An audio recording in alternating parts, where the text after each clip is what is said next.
What's up, guys? Welcome to Touchdown Talk, where everything and anything football goes. I'm your host, Jason, and today we have the fourth episode of Offensive and Defensive Weapons, this being the AFC West edition. Now, previously we did the NFC East, AFC East, and then the recent episode was the NFC West. So now, picking up with the AFC West for the fourth episode, let's get right into it. Let's start with the team who did the most this offseason. That is the Los Angeles Chargers.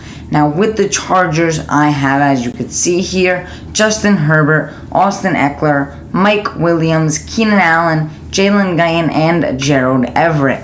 And for their offense, it's just going to be unbelievable to see what they can do. Now, not much changed on their offense. They still have the same offense. They did acquire tight end Gerald Everett. And what we're going to be getting from them is just going to be a full team because of what they did on defense. But with the offense that they have, Justin Herbert, I'm looking for another huge season from him. I think this is the year he helps them make the playoffs and win the division. I do have them winning the division. And then with Justin Herbert and him coming out being so good so quick, him just coming out right out of the gate on short notice, like 5-minute notice when he first entered due to the injury to Tyrod Taylor, he's just lit in the league up ever since. It's really been no competition to what young quarterback can stand up to him, except for Joe Burrow. Him and Joe Burrow have been the two big dogs coming out of the same draft class. And then you have running back Austin Eckler, who obviously is a stud for that team. He just brings a different light to the running back team, brings a different light to their run game, and it's just really cool to see the offense click. And especially when you have guys like Mike Williams and Keenan Allen, who are your main guys on offense. Now, Herbert can just throw the ball up to Mike Williams, and he's going to be able to go up there and get it. He's their big body wide receiver who's going to be able to go up, get the ball, and make plays happen. While Keenan Allen's more of the short underneath guy who's going to make moves, make slots, slants, curls, all that going underneath towards the middle of the field, getting it done in that area. And then a sneaky guy is Jalen Guyton, who is their sneaky deep threat. Now, we saw one of the most phenomenal throws of Justin Herbert's career last year to Jalen Guyton against the New York Giants. So we expect to see more from that from Guyton. I expect Guyton to be a big part of this offense, especially with him being their deep threat kind of guy. And then lastly for their offense is tight end Gerald Everett, who did pretty good, and now he's going to be able to come to this team and make them better, really help out this offense, and take this offense to another level now that they have guys at every single position on that offense. We're back, a few technical difficulties, but it's fixed, and we're going to pick up right where we left off and talk about that Los Angeles Chargers defense. Now, for their defense, quite a good amount of moves this offseason, especially when you look at that cornerback position and J.C. Jackson. Now, acquiring J.C. Jackson was a huge move for them. He's really going to help their secondary, really going to help that deep ball threat, that zone coverage, man coverage. He can do everything. We've seen him do it. He's one of the best corners in the game, and I think he's going to continue to play at a high level. And then we have Khalil Mack, who they added, who's been a dog in the league at that linebacker type of edge rushing position. He can really do it all on that defense. But the other guys that they have, as you could see, is Sebastian Joseph-Day, Joey Bosa, Khalil Mack, J.C. Jackson, Asante Samuel, and Derwin James. Now, I think this is a top defense in the league. Don't know where I would rank it just yet, but just on paper, this defense is phenomenal. One of the best. I would definitely put them in the top 5. Sebastian Joseph-Day, a great acquisition from the Los Angeles Rams. He just played really great in that Rams D. And I think now coming to the Chargers and joining this type of defense, I really do think that he's going to be able to play extremely well and mesh well with the defense, especially with Joey Bosa on the other side. Now, Joey Bosa is going to be more of that edge guy. That's the defensive end position, kind of moving around, coming off the edge. And then opposite him is going to be Khalil Mack. So with Day in the middle and then Bosa and Mack on the sides, it's going to be pretty nasty to have to go against that defense, seeing Bosa and Mack coming at you from the sides and Day right up the middle. And then you can't even begin to talk about that defense and that secondary behind them. Now, the first level, you have guys like Sebastian Joseph Day. Second level is where you get the Khalil Mack, Joey Bosa. And then the third level is that J.C. Jackson and Asante Samuel type of game with Derwin James at safety. Now, right on the sides, you're going to have Samuel and Jackson. Now, we saw Samuel take a big step forward in last season, and now I expect him to take even a bigger step forward because he's not going to have to be that number one guy for them. He's not going to have to guard that number one wide receiver at all times. He's going to be able to guard that number two guy, that number three guy, because J.C. Jackson is going to take off that number one receiver and kind of really take away the effect that he has on teams in the past. And then at safety with Derwin James, phenomenal player. Can't even begin to mention how good of a player Derwin James is. One of the best safeties in the league. And pairing him with that secondary, it's going to be extremely hard to pass against this team. As we talked about with that defense, every level of the defense got improved this offseason. And I'm looking forward to watching that team, not only on defense, but that offense, especially with Justin Herbert, my Oregon quarterback. Now, moving on to our second team, and that is another team who made one of the best trades this offseason, and that is the Las Vegas Raiders and Davante Adams. Now, as you can see, I have Derek Carr, Josh Jacobs, Davante Adams, Hunter Renfrow, Demarcus Robinson, and Darren Waller. Now, you might look at this and think it's a little weird to have Demarcus Robinson up there, but I'll get to that shortly.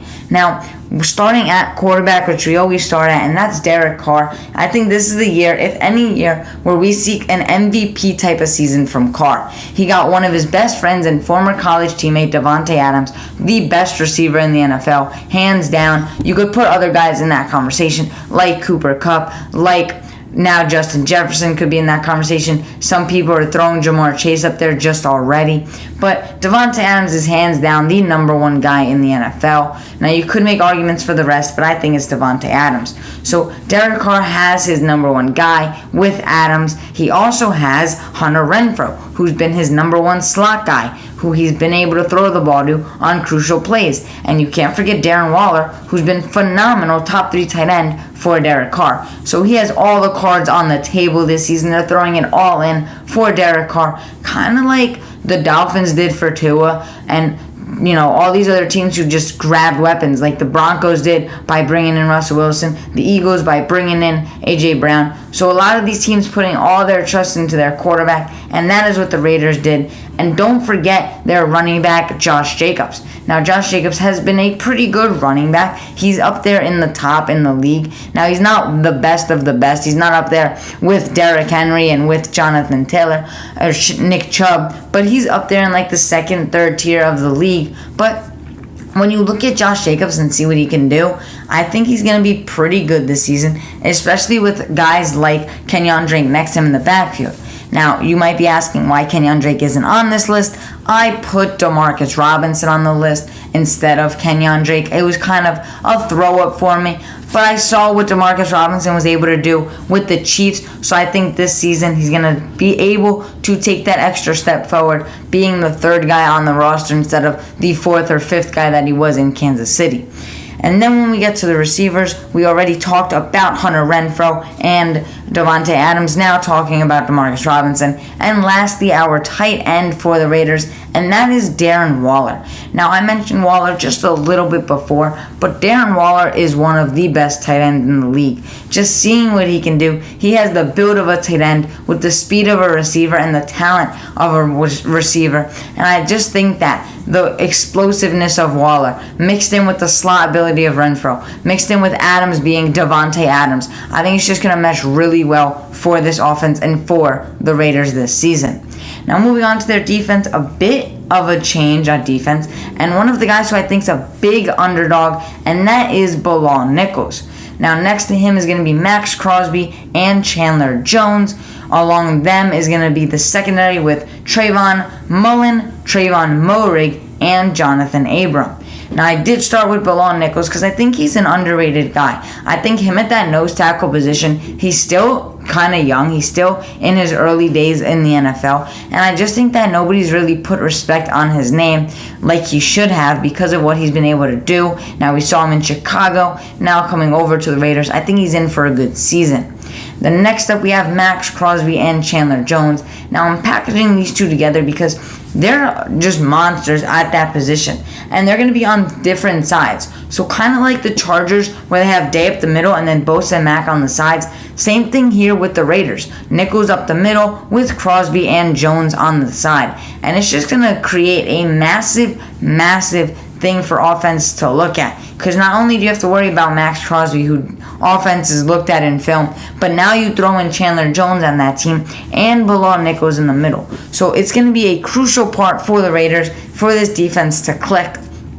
And then with their corner, Trayvon Mullen, I think he's going to be really good. He's had a good year in the past. I think he's going to be able to take the next step, especially with other guys on that defense kind of bringing in more pressure. The more pressure, the more inaccurate throws. The more inaccurate throws, the more interceptions for the team. And that's where Mullen, Moehrig, and Abram come in. Now, Moehrig and Abram at that safety position, they complement each other really well. And now I think with this defense and how they added Chandler Jones and Nichols, I think this is going to be a team who's going to cause a lot of havoc in the NFL, kind of like the Chargers, and for the same reasons, get more interceptions because of the enormous amount of pressure that's going to be caused by their level 1 and level 2 guys. Now let's transition into our third team, that being the Kansas City Chiefs. Now with the Kansas City Chiefs, a big change for their offense. Patrick Mahomes, Clyde Edwards-Helaire staying there, newly acquired Juju Smith-Schuster, newly acquired Marquez Valdes-Scantling. As you can see, no Tyreek Hill. They traded him to the Miami Dolphins. Then McCole Hardman and Travis Kelce, who have been there before. So two enormous differences on the team. That being no Tyreek Hill and substituting him with MVS and Juju Smith-Schuster. Now, obviously, we know what Patrick Mahomes is. There's not much to really say about him. We know how dynamic he is. We know he's one of the best in the NFL, if not the best. We've heard the conversations about comparing him to Brady. We know all that about Patrick Mahomes. And then you have Clyde Edwards-Helaire.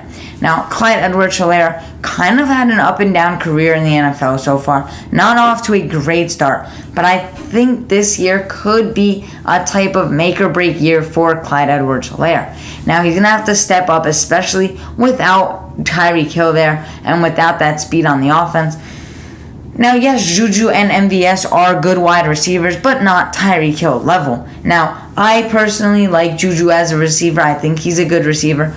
But it's going to be big shoes to fill when you're talking about Tyreek Hill, who has just been dynamic at special teams, returning kicks and punts, and at that receiver position, just with his speed alone.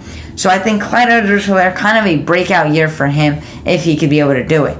Now, as I just mentioned, Juju and MVS are kind of have to come together to replace that Tyreek Hill void in that team. Now, Hill did everything for that offense. He ran plays. He went deep. He went short. He went in the middle of the field. And that's where Juju and MVS are going to have to come in.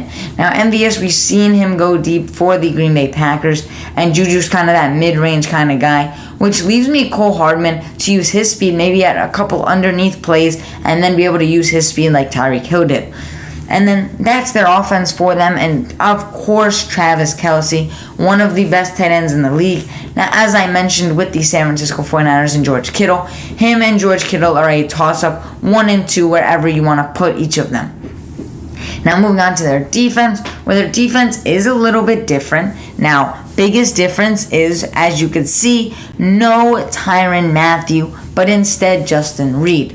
Now, at the D-line position is Chris Jones and Frank Clark. Then you get up to that secondary where you have McDuffie, Snead, and then safety with Reed and Thornhill. Now, obviously, Chris Jones and Frank Clark have been with the team for many years now. We know what we're getting from them. We know the chemistry that they have together. We know what dynamic ability they bring to the D-line. But then you look at the cornerback position, and this is where it gets interesting because L'Jarius Sneed was a rookie last season, so he's going into his sophomore season. And Trent McDuffie is a rookie. Now, McDuffie being a rookie and Snead being a second-year guy, they're going to have to really grow up really quick in the league. Now, usually there's one corner who has been there, done that, where they can learn from. But in this case, they're not, because Charvarius Ward is with the 49ers now. So these two guys are the 1 and 2 guys. So they're going to have to be facing guys like Devontae Adams, guys like Mike Williams, guys like A.J. Brown, guys like Tyreek Hill. All these guys that they're going to be facing, guys like Mike Evans, all DeAndre Hopkins when he comes back, all these number 1 wide receivers. And it's going to be a step up from college to the NFL real quick for Trent McDuffie. And then at the safety position, this is the biggest hit on the team, and that is Tyrann Mathieu is no longer with the team. And Mathieu going back to the New Orleans Saints, back to his hometown.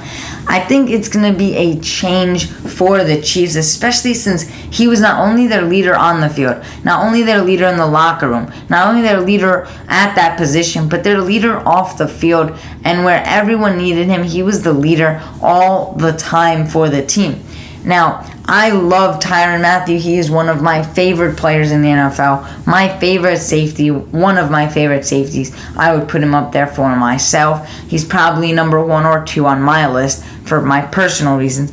But I think Justin Reid's a good safety. Do I think he can replace Tyrann Mathieu? Not yet. Maybe down the road, but definitely not right now, especially because of the leadership that Mathieu brought.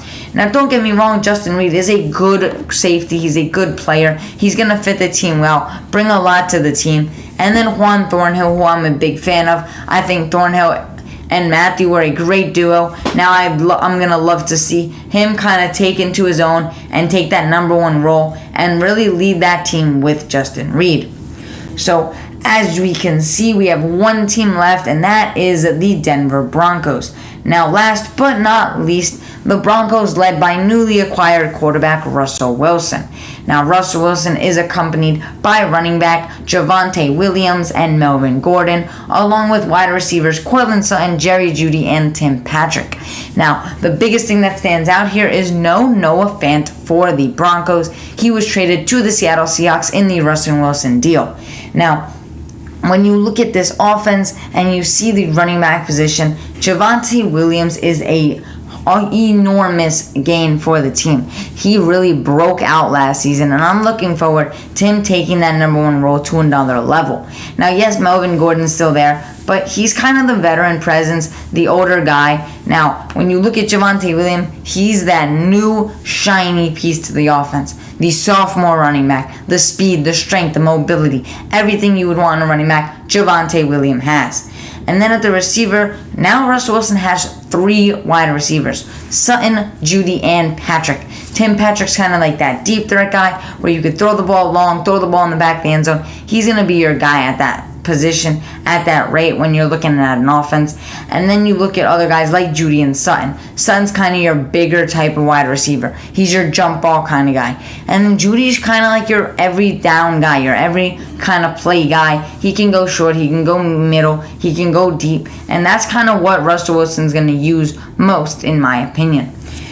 Now for their defense, they have Bradley Chubb, newly acquired Randy Gregory, Pat Surtain, Ronald Darby, Quan Williams, and Justin Simmons. Now we see Bradley Chubb. We know what he can do with the Broncos defense. He's been there for a couple of years now. I think he's going to continue his dominance for the team. Randy Gregory is an interesting guy in this situation, coming from the Cowboys. The whole drama of him returning to the Cowboys and then not liking their deal and what was in the contract, so then he went to Denver. So kind of going to be interesting to see what he can do opposite Bradley Chubb in that defense. And then when you get to that secondary position, you get Surtain and Darby at corner. That's also going to be interesting to watch because we know the kind of player Surtain is. We've seen Darby kind of shuffle around the league in a few spots, but Surtain's kind of like their shiny piece on defense. You know, he really shined out last year, got his pick 6, was a star on the field, almost defensive rookie of the year, but obviously Micah Parsons was the player hands down for that award. And then safety, Quan Williams coming over from the 49ers, so that's a good addition. And then obviously their workhorse safety, Justin Simmons, one of the best safeties in the NFL.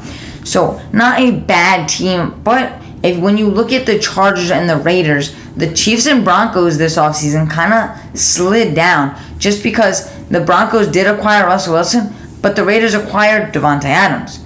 And then the Chiefs lost Tyreek Hill. The Chargers added Day, Mack, and Jackson. So kind of a lot of shuffling around. As we know, in this offseason, the AFC West was the biggest division to watch, the biggest division to see what was going on, because there was always something going on. From the Russell Wilson to the Tyreek Hill, from Devontae Adams to Khalil Mack to J.C. Jackson. All of these moves, huge moves for the teams, but it is going to be a battle for that division, coming down probably to the wire, kind of like the NFC East has been as of late, where not all the teams were good, so it's kind of been a battle to see who's going to just edge out toward the end. And now that's going to be the AFC West, but with the amazing talent, all the teams are going to be above 500 for sure. All the teams are going to be right around that 9-game, 10, 11, 12, 13, even 14, maybe 15 win total. So it's going to be fun to watch and see how this division unfolds. That is going to be it for this episode of Offensive and Defensive Weapons for this video. Next episode of this will be out next Tuesday, and then obviously tomorrow, which is Friday, we will have our NFL news in 10 minutes or less. Now that might be a little longer because there has been a lot of news on this Thursday as I'm recording this and this video is coming out. There's been a lot of news that came out today, so that video might be a little longer than 10 minutes. But as always, if you enjoyed this content, you enjoyed this video, I will see you guys next time.